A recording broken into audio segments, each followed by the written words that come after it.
आज का विषय ना बहुत ही दिलचस्प है, हमारे अवचेतन मन की शक्ति। हाँ, बिल्कुल। हमारे पास डॉक्टर जोसेफ मर्फी की एक बहुत मशहूर किताब है, the power of your subconscious mind.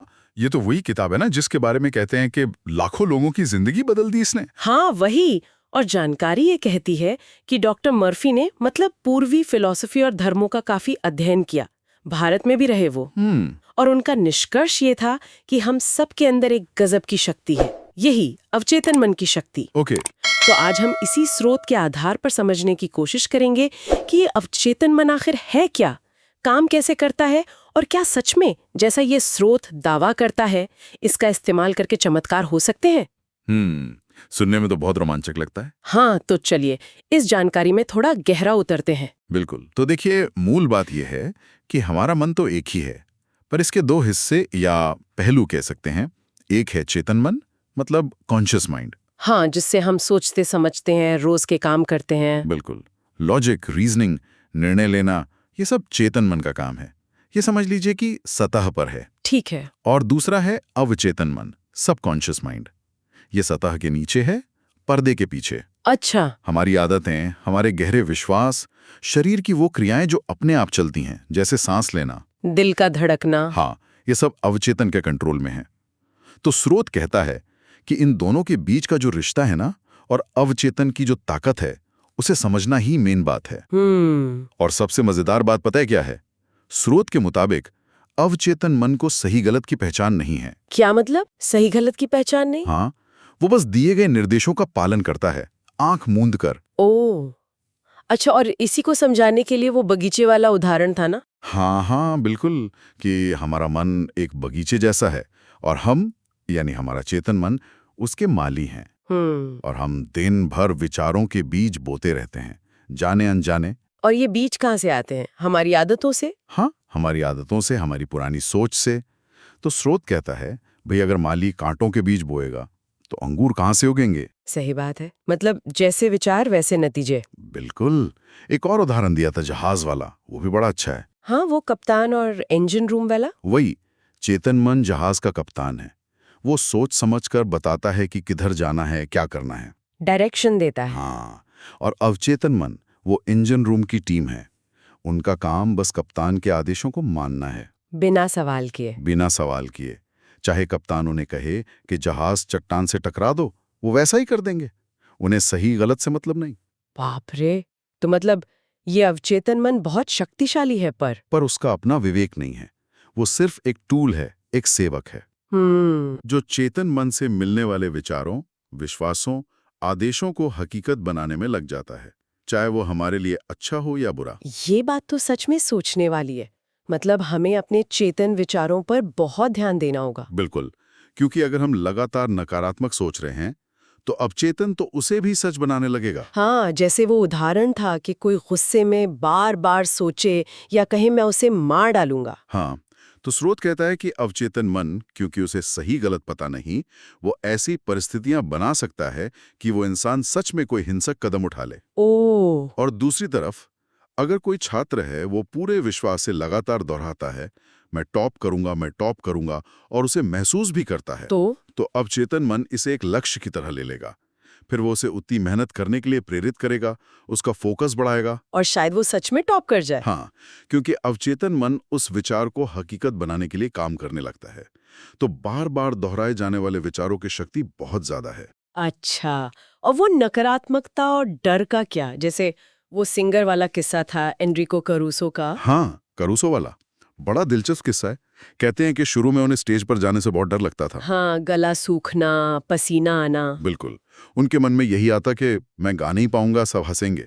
तो ये चेतन मन का डर था जो अवचेतन में असर डाल रहा था। हाँ, लेकिन फिर एक बार वो बिल्कुल स्टेज पर जाने से पहले पीछे हटने लगे और अचानक रुके। फिर उन्होंने खुद से, मतलब अपने अंदर के डर से जोर से कहा, निकलो यहां से, छोटा मैं बड़े मैं पर हावी नहीं हो सकता। अरे वाह, खुद को आदेश दिया। हाँ, चेतन मन से अवचेतन को कमांड दिया।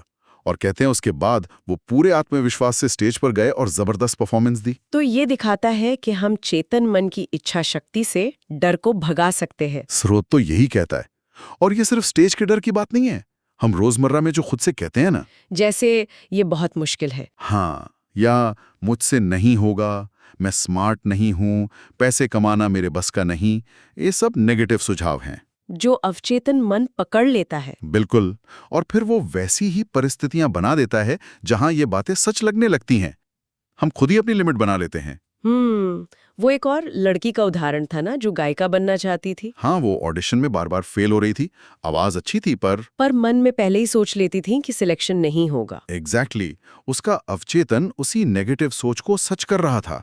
फिर उसने क्या किया? उसने वो तकनीक अपनाई, अफर्मेशंस वाली। अफर्मेशंस मतलब सकारात्मक बातें दोहराना। हाँ। दिन में 3 बार शांत जगह बैठकर आंखें बंद करके पूरी भावना से दोहराना। मैं बहुत अच्छा गाती हूँ, मेरी आवाज सुरीली है, मैं सफल हूँ।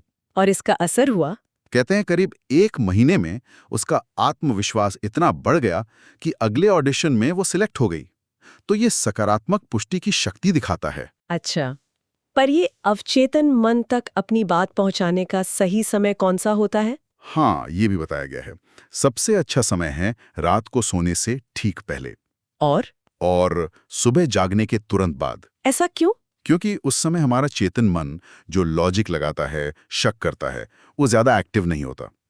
मन शांत होता है और सुझावों को ग्रहण करने के लिए ज्यादा खुला होता है। जैसे वो अलार्म वाला उदाहरण था। हाँ, कि हम 4 बजे का अलार्म लगाते हैं, पर अक्सर ठीक 4 बजे या उससे पहले ही आंख खुल जाती है। हाँ, होता है ऐसा। वो इसलिए क्योंकि सोने से पहले हमने अवचेतन को बता दिया था 4 बजे उठना है, और उसने वो आदेश मान लिया। तो इसी तरीके को बड़े लक्ष्यों के लिए इस्तेमाल कर सकते हैं? बिल्कुल, तरीका वही है। रात को सोने से पहले आराम से लेटकर, शरीर ढीला छोड़कर, शांत मन से अपनी इच्छा को दोहराना। जैसे अगर किसी को बिजनेस में सफलता चाहिए तो वो दोहराएं, मेरा व्यवसाय दिन दूनी रात चौगुनी तरक्की कर रहा है, मैं समृद्ध हो रहा हूं, इसे महसूस करते हुए लोरी की तरह। कितनी बार? कम से कम 21 दिन लगातार करने की सलाह है, ताकि वो विचार अवचेतन में गहरा बैठ जाए। और वो विलियम जेम्स वाली बात। हाँ, विलियम जेम्स, जिन्हें अमेरिकी मनोविज्ञान का पितामह कहते हैं, उन्होंने कहा था कि दुनिया को हिलाने की शक्ति हमारे अवचेतन में है।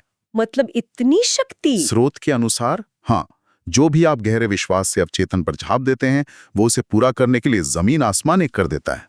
इसलिए सही विचार चुनना बहुत जरूरी है। बहुत ज्यादा। अच्छा, सेहत के बारे में भी बात हुई थी। वो पुराने जमाने के इलाज। हाँ, कि पहले जब डॉक्टर नहीं थे तो लोग पुजारियों या हकीमों के पास जाते थे, वो मंत्र पढ़ते, तावीज देते थे, और लोग ठीक भी हो जाते थे। हाँ, तो स्रोत कहता है कि ये असर तावीज से ज्यादा मरीज के विश्वास का था। मतलब उनके अवचेतन मन ने उन्हें ठीक किया। बिल्कुल, उनका अटूट विश्वास ही उनके अवचेतन को ठीक होने का सिग्नल देता था। और आज के जमाने में भी ऐसे उदाहरण है, वो जीभ के लकवे वाला। हाँ, डॉक्टर ने थर्मोमीटर को चमत्कारी यंत्र बताकर मुंह में रखा और मरीज का विश्वास इतना पक्का था कि वो ठीक हो गया। और वो महिला जिसकी आवाज चली गई थी, उसे डॉक्टर ने नकली बिजली का झटका दिया, सिर्फ सुझाव के तौर पर, और उसके विश्वास ने उसकी आवाज लौटा दी। तो ये प्लेसिबो इफेक्ट है। हाँ, प्लेसिबो इफेक्ट या विश्वास प्रणाली कह लीजिए।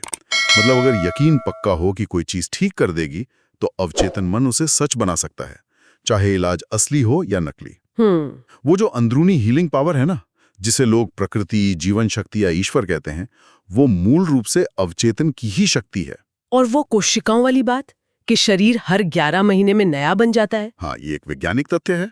लगभग सारी कोशिकाएं रिन्यू हो जाती हैं। तो इसका मतलब यह है कि अगर हम लगातार गुस्सा, जलन, नफरत जैसे नेगेटिव विचार पालते रहते हैं, तो हम अपनी नई बनने वाली कोशिकाओं को भी उसी जहर से भर रहे हैं, अनजाने में खुद को बीमार कर रहे हैं। एग्जैक्टली। तो इससे निपटें कैसे? तरीका सीधा है, अंधेरे से लड़ना नहीं है, रोशनी जलानी है। अच्छा, ठंड से लड़ना नहीं है, गर्मी पैदा करनी है। वैसे ही नेगेटिव विचारों से लड़ने के बजाय पॉजिटिव विचारों को मन में बसाना है। अच्छाई पर फोकस करो, बुराई अपने आप कम हो जाएगी। ये अच्छा पॉइंट है। अच्छा, और पैसे के बारे में, धन आकर्षित करना? हाँ, उसका भी तरीका बताया गया है।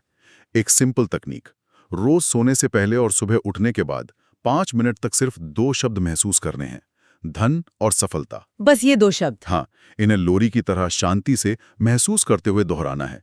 इनमें एक खास वाइब्रेशन बताई गई है। और वो व्यापारी वाला किस्सा जिसका धंधा मंदा था, हाँ, उसे सलाह दी गई कि ऑफिस में शांत बैठकर बार बार दोहराए, मेरी बिक्री हर दिन बढ़ रही है। और उसने किया? हाँ, सोने से पहले और सुबह उठने पर भी। कहते हैं कुछ ही हफ्तों में उसकी स्थिति सुधरने लगी। उसके प्रयास चेतन और विश्वास अवचेतन ने मिलकर काम किया। लेकिन इसमें धैर्य रखना जरूरी है ना? बहुत जरूरी। ये सबसे अहम बात है। जैसे बीज बोने के बाद इंतजार करना पड़ता है, वैसी अवचेतन में विचार टालने के बाद भी तुरंत नतीजा नहीं मिलता? नहीं।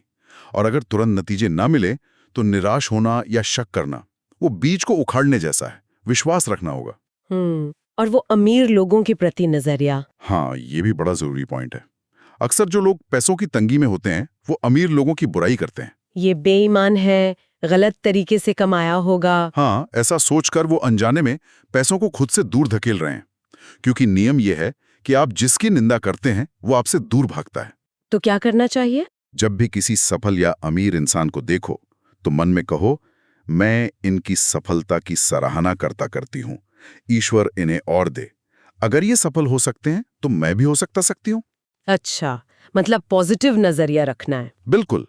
इससे अवचेतन को सही सिग्नल जाता है कि आप सफलता का स्वागत करने को तैयार हैं। ये सिद्धांत तो फिर रिश्तों पर भी लागू होता होगा, जैसे आइडियल पार्टनर ढूंढना। हाँ बिल्कुल, तरीका वही है। रात को शांत बैठकर उन गुणों के बारे में सोचना जो पार्टनर में चाहिए, और फिर अवचेतन को बताना। हाँ, स्पष्ट निर्देश देना। आपसी सम्मान, ईमानदारी, खुशी जैसे गुणों पर फोकस करना। ओके। और आखिर में वो हमेशा जवान बने रहने वाली बात। हाँ, कि उम्र तो बस एक नंबर है। एग्जैक्टली। आप उतने ही जवान हैं जितना आप खुद को सोचते हैं। असली चीज है आपकी सोच, आपका नजरिया। वो जॉर्ज बर्नार्ड शॉ वगैरह के उदाहरण। हाँ, शॉ 90 में एक्टिव थे, सुकरात ने 80 में संगीत सीखा, माइकलएंजेलो 80 में पेंटिंग कर रहे थे। तो इसका राज क्या है? राज है जीवन में रुचि बनाए रखना, नई चीजें सीखना, सपने देखना बंद न करना। जब आप सीखना और सपने देखना बंद कर देते हैं तभी आप असल में बूढ़े होते हैं। जैसे वो YouTube चैनल का नाम भी है, सपने सच होते हैं। तो कुल मिलाकर इस पूरी बातचीत से जो बात समझ में आ रही है वो ये है कि हमारा अवचेतन मन एक अविश्वसनीय शक्ति है। हाँ, कह सकते हैं। और हमारे गहरे विश्वास, हमारी आदतें, हमारे बार बार दोहराए जाने वाले विचार, यही हमारी असलियत को बनाते हैं। चाहे वो सेहत हो, पैसा हो, रिश्ते हो, यहाँ तक कि हम उम्र को कैसे देखते हैं वो भी। बिल्कुल। जैसा वो स्रोत कहता है ना आखिर में, हाँ, एक इंसान वही बनता है जो वो दिन भर अपने अवचेतन मन में सोचता है।